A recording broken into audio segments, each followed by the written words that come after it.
O SMC vai acabar pelo mesmo motivo que começou. Eu estava refletindo, conversando com algumas pessoas que gostam da modalidade do SMC e eu percebi que o principal argumento para justificar a sua eficácia é exatamente eles falam muito em liquidez. Certo? Vai buscar liquidez, a liquidez do varejo, né? Ou seja, onde o varejo está estopando o institucional através das técnicas do SMC, vai lá estopar o varejo e volta. Mas ele sabe que o stop do varejo está lá por causa da maneira com que ele opera. Só que onde começou uma reflexão aqui. A maior reflexão, a maior dúvida, obviamente, é que se você não está inscrito no meu canal, você já deveria estar inscrito, então não perde tempo, já se inscreve e deixa o like nesse vídeo. Oh, gostou, né? Mas agora sério, voltando pro assunto. Até o final desse vídeo eu quero explicar para você o racional que eu venho pensando aí sobre o SMC sendo difundido no Brasil mais assiduamente nos últimos anos, né?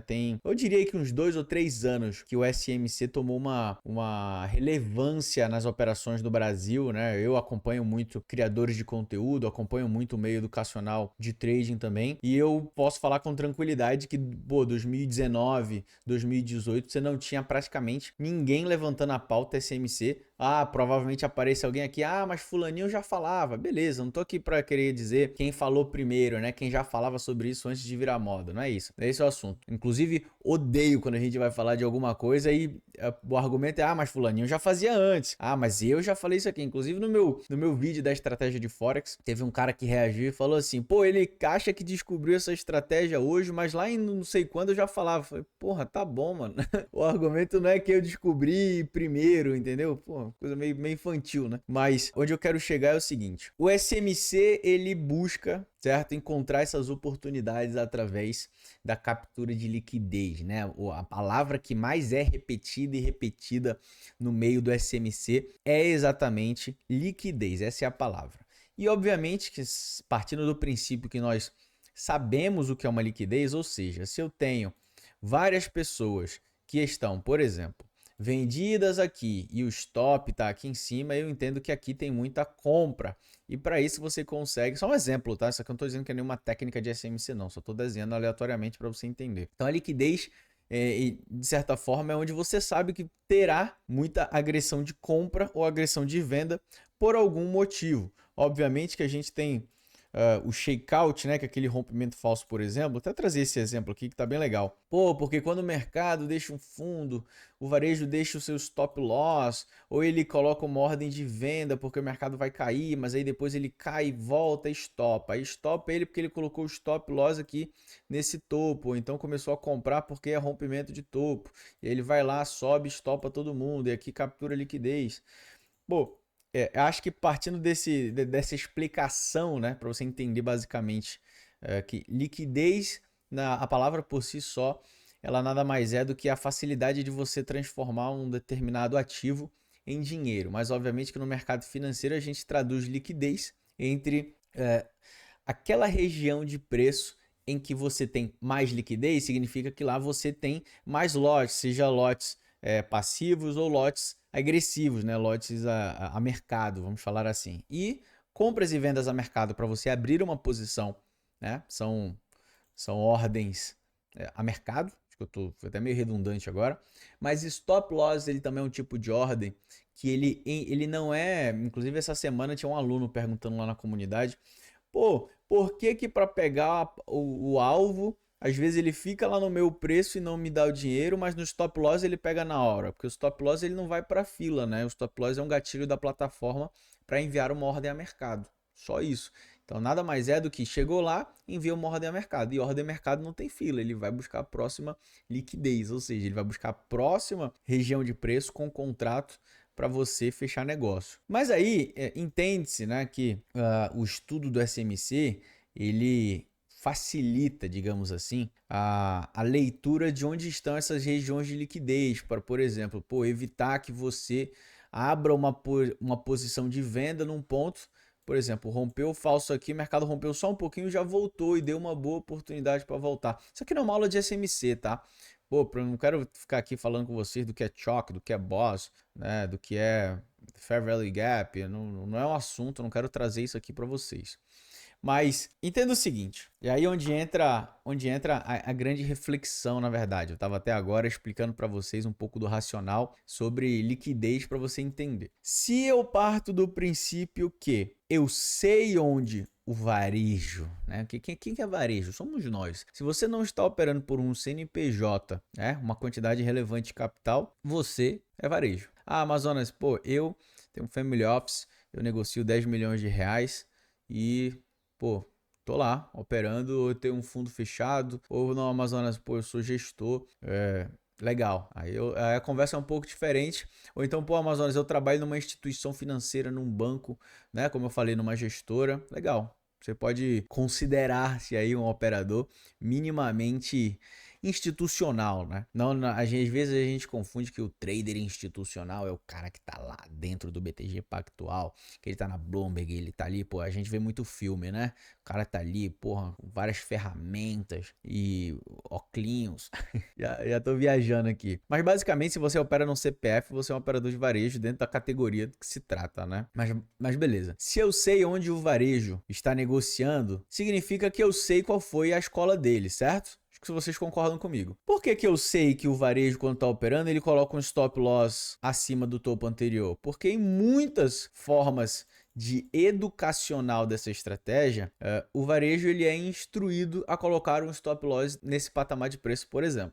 Entende-se que se eu sei que a pessoa física que está ali aprendendo ainda, ela provavelmente aprendeu a operar em algum livro que ela viu na internet, falando aquelas coisas genéricas, inclusive coisas genéricas essas, que são inclusive solicitadas em prova, são demandadas em prova do CNPI, né? Você vai fazer a prova, o que pergunta lá é o ombro, cabeça, ombro, é o martelo, é o engolfo, essas coisas que, pô, se você for um grande especialista nessa modalidade, acredito que você consiga ser lucrativo, né? Mas eu já sou um grande desacreditado em muitas formas que são abordadas, em que o trade é abordado no mercado financeiro para as pessoas, né? Eu já sou um pouco desacreditado de muita coisa. E realmente eu concordo com isso. Se você tem uma longa geração, porque de novo, isso é estudo extremamente antigo. Isso não começaram a ensinar agora, um dia desses.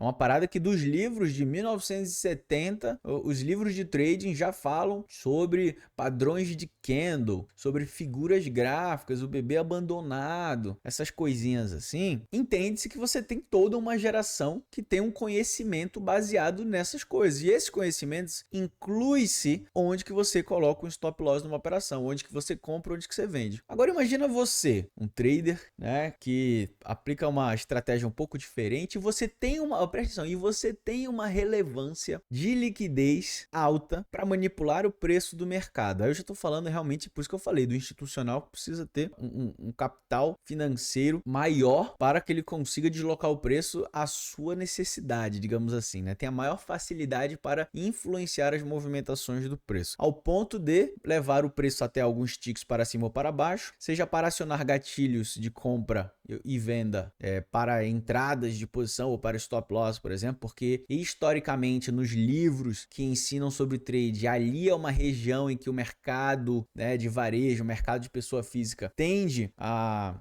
comprar, tende a vender. Se você sabe como que a maioria das pessoas estudou para fazer trade, você sabe onde que eles compram, onde que eles vendem, seja para stop loss, seja para abrir trade. Com isso em mãos, você sabendo disso, você consegue de certa forma saber onde que está a liquidez. Por isso que eu comecei o vídeo falando sobre liquidez e tentando te esclarecer e tirar todas as dúvidas possíveis sobre o assunto liquidez. E aí, sabendo disso, existem essas teorias de que o SMC ele é uma técnica que vai buscar essa liquidez, porque o trader do varejo aprendeu, abre aspas, de forma errada, e ele vai lá se aproveitar disso, e aí ele separou, obviamente, esse estudo do SMC em várias categorias, né? Vários padrões, não padrão de candle gráfico, mas padrões como eu falei, né? Ele categoriza os chocks, o Fair Value Gap, e não necessariamente eu tô dizendo que o SMC é, por exemplo, isso aqui, ó. O SMC ele não é isso, ó, quando aparecer o martelo, você não compra no martelo, por exemplo aqui, né? Você não compra aqui no martelo, você compra na verdade onde era o stop. Inclusive, bem interessante fazer isso, né? Comprou onde era o stop loss do martelo, porque você aprende isso. Eu tô falando para vocês que você aprende isso exatamente porque eu estudei e eu fui obrigado a aprender isso. Aprendi antes mesmo de precisar, né? Porque, como eu falei, cai na prova do CNPq, então eu preciso aprender que aqui você compra, que você vende, né? Para passar na prova. Mas quando eu tava começando, eu obviamente li livros e fiz treinamentos em que isso foi me ensinado como a forma correta. Mas eu não tô dizendo que o SMC é só fazer o contrário, né? Ah, não, as técnicas do SMC é você pegar o martelo e na verdade você compra aqui e, pô, faz lá, sei lá o que mais. Não é isso. Eu sei que existem várias outras coisas, uma coisa mais aprofundada. Já estudei muito o Wyckoff, o ciclo de Wyckoff ali e tudo mais. Legal, tá? Show. Mas entenda o seguinte, é onde entra a reflexão que eu quero trazer para você. Se a liquidez está onde a maioria dos traders de varejo estão negociando. E essa técnica de negociação é baseada em estudos antigos, altamente populares, como eu falei, de padrões de candle, figuras, né? O arroz com feijão que a gente já conhece. Imaginando um cenário em que a próxima geração terá sido altamente instruída a negociar utilizando as técnicas do SMC, você concorda que a próxima região de liquidez será as entradas e saídas baseados na técnica do SMC? Consegue entender que é meio que uma condenação. Quanto mais popular essa técnica que você utiliza está sendo aplicada no mercado, maior é a probabilidade, baseando-se nesses princípios de que os institucionais vão sempre buscar a liquidez, aumenta-se muito a probabilidade de que essas movimentações começarão a ser movimentações falsas dentro das regiões estratégicas aplicadas no SMC. Faz sentido para você isso que eu tô falando? Em resumo, é isso aqui, ó. Se a liquidez, vou dar um exemplo do martelo de novo. Se a liquidez está aqui no stop, eu vou comprar onde o varejo está stopando aqui, eu vou aproveitar esse fluxo de ordens vendedoras, né, que o mercado estava caindo, aí apareceu o martelo, aí o varejo comprou, aí o mercado veio aqui depois, estopou e foi. Eu, como sou um grande operador de liquidez, eu comprei onde o varejo estopou e tô ganhando dinheiro. Legal.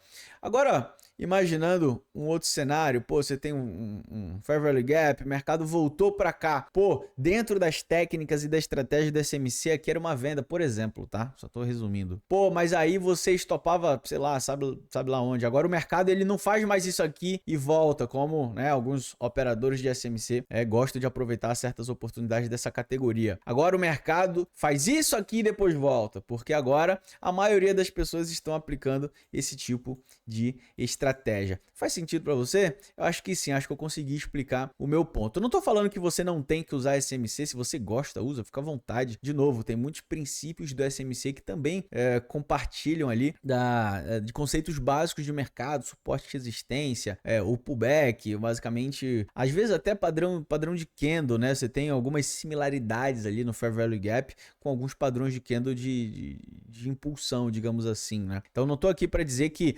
padrão de candle é algo que não funciona. Se você for um especialista no assunto e souber utilizá-lo da melhor forma, você consegue extrair, né, muito dinheiro disso, apesar de que voltamos ao assunto, inclusive, de que você pode aplicar qualquer estratégia no mercado financeiro, seja figura gráfica, padrão de candle, SMC, fluxo, indicadores, setups com média, setup com outras ferramentas, às vezes até correlação com ativos nacionais, internacionais, não interessa. Se você tiver um bom gerenciamento de risco e você ganha mais dinheiro do que quando você perde, você tem muita chance de ser um trader vencedor. Mas o questionamento era exatamente esse. Se eu tiver, por exemplo, temos 5 milhões de CPF, vamos dizer que 1 milhão de CPFs fazem day trade na bolsa. E aí você tem agora 3 milhões de CPFs que fazem day trade utilizando SMC, você concorda que essa teoria da manipulação começa a ficar mais voltada contra as estratégias do SMC? Porque agora o varejo foi instruído a comprar e vender em certos patamares de preço que já são conhecidos, não somente pelo varejo, mas obviamente por todos os players do mercado. E isso pode